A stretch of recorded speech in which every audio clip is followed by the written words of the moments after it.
ओम शांति। 26 जुलाई 2025 की मुरली में बाबा हमें एहसास करवा रहे हैं कि कैसे यह चक्र हूबहू अनगिनत बार फिरता रहता है, जिसमें हर चीज जो कभी नंबर 1 थी वह लास्ट तो बननी ही है। यह भी एक हिसाब है। तो अभी हमें फिर से नंबर 1 में आने के लिए, भविष्य नई दुनिया के लिए, बेहद सुख जमा करने के लिए प्रेजेंट में श्रेष्ठ कर्म करने हैं। और किस प्रकार से करने हैं? तो पहला तो ज्ञान के सब्जेक्ट में 84 के चक्र को स्मृति में रख त्रिकालदर्शी बनना है। यही स्मृति रहे कि 5000 साल पहले भी हमने यह नॉलेज ली थी और कैसे यह चक्र फिरता रहता है। जो कल्प पहले पास्ट में हुआ वह फिर से अब प्रेजेंट होता है और फिर फ्यूचर बनता है। तो इसी आधार से प्रेजेंट में कर्म करना है। दूसरी बात, धैर्य रखते हुए ज्ञान का विचार सागर मंथन करना है, तो सभी ज्ञान की बातें हमारी बुद्धि में आती जाएंगी। फिर तीसरी बात, इन्हीं स्मृतियों से अतीन्द्रिय सुख अनुभव करना है कि हम साधारण संगम युग पर नहीं बल्कि पुरुषोत्तम संगम युग पर हैं। स्वयं ऊंचते ऊंच भगवान ज्ञान का सागर हमें अभी प्रैक्टिकल में राजयोग सिखला रहे हैं।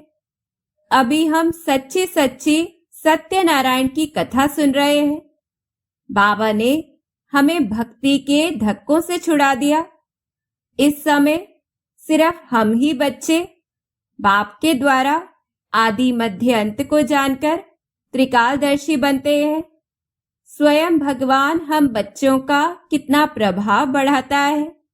जो हम संगम युगी शिव शक्तियां देवियां उसके साथ मिलकर मनुष्यों को स्वर्ग का वरदान देती हैं। फिर हमारा ही मंदिर में पूजन होता है। हम विश्व पर राज्य पाती है। और इसमें कोई पुरुष या स्त्री की बात नहीं है।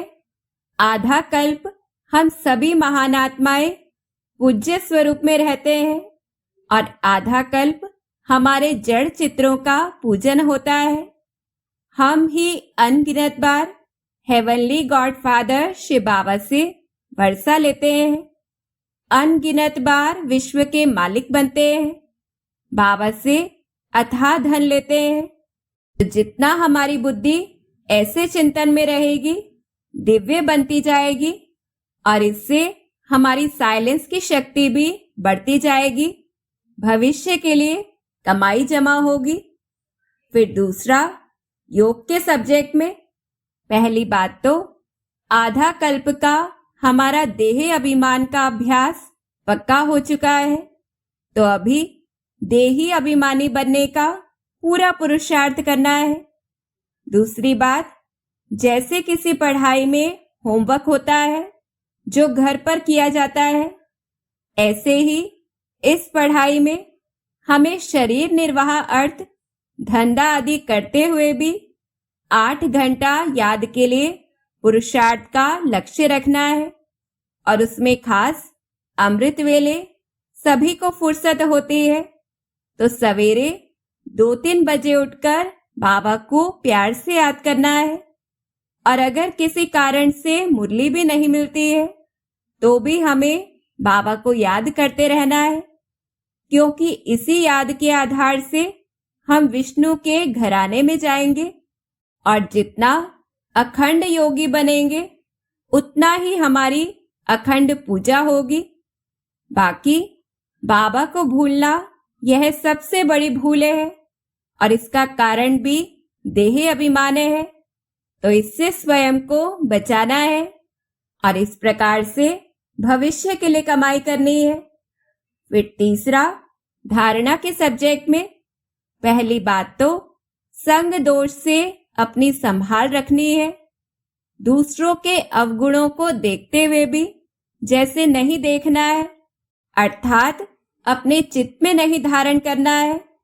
अखंड योगी, अखंड आनंद अखंड सुख की स्थिति में सदा रहने के लिए।